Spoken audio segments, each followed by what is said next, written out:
Class 6 के geography book के next chapter को पढ़ेंगे।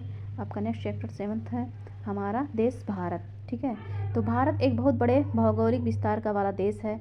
यहाँ पे उत्तर में हिमालय है, ठीक है, और पश्चिम में अरब सागर है, पूर्व में बंगाल की खाड़ी है और दक्षिण में हिंद महासागर है। तो ये आपका हो गया इंपॉर्टेंट फैक्ट है। आपका उत्तर में हिमालय है और पश्चिम में अरब सागर है और बंगाल की खाड़ी हिंद महासागर है। और इसका जो क्षेत्र है 32,84,000 है। ठीक है, इसमें देखिए 32.8 दिया है, पूरा नहीं दिया है। 32,84,263 इतना है आपका वर्ग किलोमीटर है। और उत्तर के कश्मीर से दक्षिण कन्याकुमारी के जो है आपका जो है उत्तरी छोर से दक्षिणी छोर की तक की दूरी जो है आपका कितना है, आपका 3200 किलोमीटर है। ठीक है, और पूर्व में अरुणाचल प्रदेश से लेकर पश्चिम में कच्छ तक आपका विस्तार है 2900 किलोमीटर। ठीक है, तो आपका ऐसे होता है मैप में, ये आपका होता है ईस्ट, ये होता है वेस्ट, ये होता है आपका नॉर्थ, ये होता है आपका साउथ। तो यहाँ से यहाँ आपका यहाँ से यहाँ तक की दूरी है जो वेस्ट ईस्ट टू वेस्ट की दूरी है आपका 2900 है। ठीक है, और आपका जो है नॉर्थ साउथ है आपका कितना है 3200 है। ठीक है, ये आपका याद रखिएगा। फिर दिया हुआ है ऊंचे ऊंचे पर्वत भारतीय मरुस्थल उत्तर मैदान और आसमान पठारी सतह तटीय भाग एवं द्वीप समूह स्थलों रूपों के विविधता को दर्शाते हैं। यहाँ जलवायु में वनस्पतियाँ हैं, वन्य जीव हैं के साथ साथ भाषा संस्कृति में भी बहुत सारी भिन्नता पाई जाती हैं।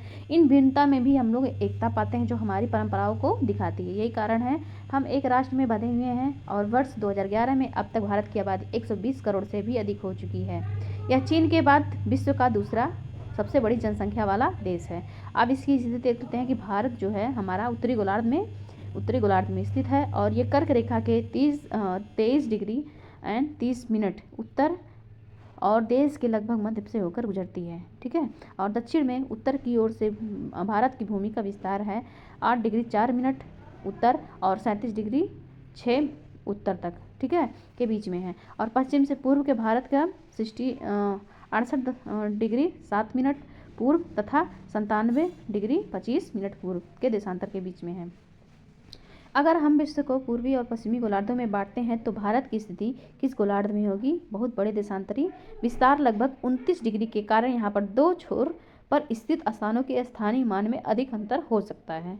और इस तरह की दूरी पर दो स्थानों के बीच का अंतर लगभग 2 घंटे का होगा। मतलब आपको एक छोर से दूसरे छोर पे जाना तो आपको जो अंतर होगा समय का वो 2 घंटे होगा। ठीक है, तो दिया है कि देखिए यहाँ पे जैसा कि आप जानते हैं कि बड़े देश का जो विस्तार होता है पूर्व से पश्चिम की ओर अधिक होता है। तो पूरे देश मानक समय में एक जैसा नहीं होता है। तो संयुक्त राज्य अमेरिका में 7 है, कनाडा में 6 मानक समय है। और आपको पता है रूस में कितने हैं? तो रूस में आपका होता है रूस में 12 घंटे का होगा। जैसा कि अपने पहले पढ़ चुका है प्रत्येक 1 डिग्री देशांतर के समय मानक 4 मिनट का अंतर होता है। तो मतलब आपने एक डिग्री देशांतर को तय किया तो उसमें 4 मिनट दूरी लगेगा टाइम। तो पश्चिम से गुजरात की अपेक्षा पूर्व के अरुणाचल प्रदेश में क्या होता है 2 घंटे पहले ही सूर्य का उदय हो जाता है। तो आपने पहले पढ़ चुका है 82 डिग्री 30 मिनट पूरा अंतर के स्थानीय समय को भारत का माने कहा गया है। तो देखिए इसका जो सवाल दिया है कि जो है 82 डिग्री 23 मिनट के पूर्वी देशांतर को समय मानक भारत का क्यों कहा गया है? तो इसलिए कहा गया क्योंकि ये 7.5 का गुना होता है। ठीक है, 7.5 का गुना होता है और आपको पता है और ये इसलिए इसको माना गया है। चलिए नीचे देखते हैं आपका भारत का नक्शा है। ठीक है, बांटा गया है। दिल्ली भारत की राजधानी है। भारत की राजधानी जो है क्या है? दिल्ली है। राज्यों के निर्माण भाषाओं के आधार पर क्षेत्रफल की दृष्टि से बड़ा राज्य राजस्थान है। सबसे बड़ा राज्य कौन सा? राजस्थान है। और सबसे छोटा जो है गोवा है। और राज्य कई जिलों में बटा होता है। ठीक है, अब यहाँ पे जलोढ़ नीचे ये नदियों द्वारा लाई गई महीन मिट्टी होती है और नदी के बेसिन में नीचे फिट हो जाती है। तो जलोढ़ मिट्टी होती है। और सहायक नदी क्या होती है? एक नदी या सरिता जो किसी भी तरफ से आकर मिलती है जो अपने जल को मुख्य नदी में विसर्जित करती है। मान लीजिए ये आपकी मेन नदी है, मुख्य नदी आपकी ये है। ठीक है, अब इसी में कई सारी ऐसे नदियाँ आके मिल रही हैं तो यही आपका जो होगी सहायक नदी। ठीक है, साथ में बह रही हैं। ठीक, और जो आपकी ये नदी है बड़ी वाली ये आपकी मेन नदी है। ठीक, अब दिया हुआ है गंगा और ब्रह्मपुत्र नदियां हैं जिससे विश्व के सबसे बड़ा डेल्टे का निर्माण होता है। तो जो सबसे बड़ा डेल्टे का निर्माण कहाँ है, कौन सा है, सुंदरबन है, जो आपका गंगा और ब्रह्मपुत्र नदियों के किनारे है। और यह डेल्टा की आकृति कैसी है, त्रिभुजाकार है। और यह जो है डेल्टा स्थल वह भाग होता है जो नदी के मुहाने पे होता है। मान लीजिए ये नदी है आपका और इसके किनारे पे जो होता है इसी को कहते हैं डेल्टा। और ये क्या होता है, नदियाँ समुद्र में ही प्रवेश करती हैं, उस जगह को नदी का मुहाना कहा जाता है जहाँ से ये समुद्र की तरफ मान लीजिए प्रवेश कर रही हैं। तो ये ठीक है। चलिए अब ये पढ़ते हैं, भौगोलिक विभाजन पढ़ते हैं। तो भारत में पाए जाने वाली भौगोलिक आकृतियों विभिन्न प्रकार की हैं। जैसे आपने कल भी पढ़ा है कि पठार, पर्वत, मैदान, तट और द्वीप समूह। उत्तर भाग में बर्फ से ढका होता है।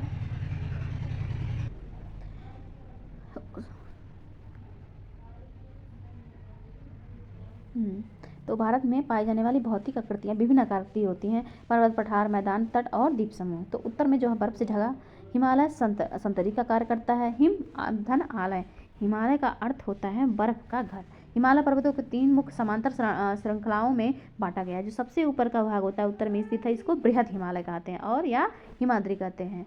इसे श्रृंखला में विश्व की सबसे ऊंची शिखर है, मतलब जो सबसे ऊंचाई पे उसको बृहद हिमालय कहता है और सबसे ऊंची शिखर यहीं पे होती है। उसके बाद में आपका आता है मध्य हिमालय या हिमाचल, इसको कहते हैं। हिमाद्री के थोड़े से दक्षिण में है। जो बृहद हिमालय आपका उत्तर में है और जो हिमाद्री आपका दक्षिण में स्थित है। और यह लोकप्रिय पहाड़ी स्थित यहाँ पे है। और 5 पहाड़ी स्थानों के नाम का जो है आप पता लगा, ये दिया हुआ है।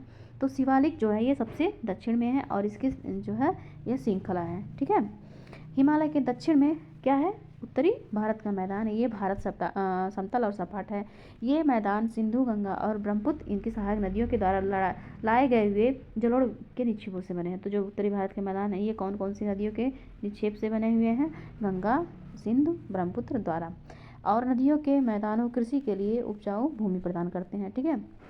यही कारण है यहाँ पे जनसंख्या सबसे अधिक निवास करती है। ठीक है। अब भारत के पश्चिमी तट में भारतीय मरुस्थल स्थित है और यह शुष्क, गर्म और रेतीली स्थल है। यहाँ पर वनस्पति की मात्रा बहुत ही कम होती है पानी की कमी के कारण। जैसे कि आपको पता है मरुस्थल में ज़्यादा पेड़ पौधे नहीं पाए जाते हैं। उत्तरी भागों से दक्षिणी को प्रायद्वीपीय पठार स्थित है और इसकी आकृति भी त्रिभुजाकार है। ठीक है। काफ़ी ऊंचा नीचा है और यहाँ इस क्षेत्र में बहुत सारी पर्वत श्रृंखलाएं हैं, घाटियां भी स्थित हैं। और इसके उत्तर पश्चिम में अरावली पर्वत श्रृंखला स्थित है। ठीक है। और विश्व की सबसे पुरानी पर्वत श्रृंखला को विंध्य और सतपुड़ा भी महत्वपूर्ण श्रृंखलाएं हैं। इन श्रृंखलाओं से होकर नर्मदा, तापी नदियां बहती हैं। इन श्रृंखलाओं से कौन सी, विंध्य और सतपुड़ा से कौन सी नदियां बहती हैं, नर्मदा और तापी। ये पश्चिम की तरफ बढ़ने वाली नदियाँ हैं जो अरब सागर में गिरती हैं। और पठार के पश्चिम घाट या सह्याद्रीपुर के पूर्वी घाट में स्थित है। पश्चिमी घाट का विस्तार एक समान रूप से है जबकि पूर्वी घाट बीच बीच में टूटा फूटा हुआ समान है। और इन पठारों में खनिजों जैसे कोयला और लोहेस की प्रचुरता है।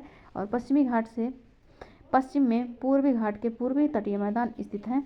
और पश्चिमी तटीय मैदान में काफ़ी सकरे हैं और पूर्वी मैदान अपेक्षाकृत चौड़े हैं। और वहाँ के जाने वाली नदियाँ महानदी गोदावरी, कृष्णा तथा कावेरी है जो बंगाल की खाड़ी में गिरती हैं।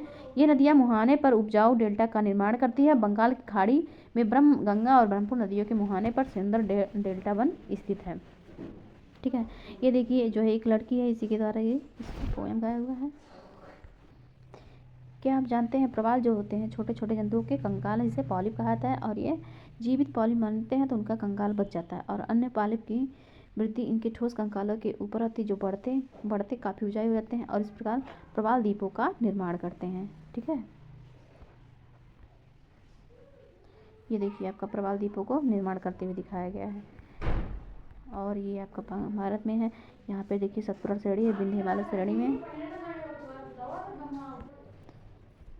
भारत में 2 द्वीप समूह है। लक्ष्मी द्वीप समूह अरब सागर में स्थित है। ये केरल के तट के कुछ दूरी पर स्थित प्रवाल द्वीप है।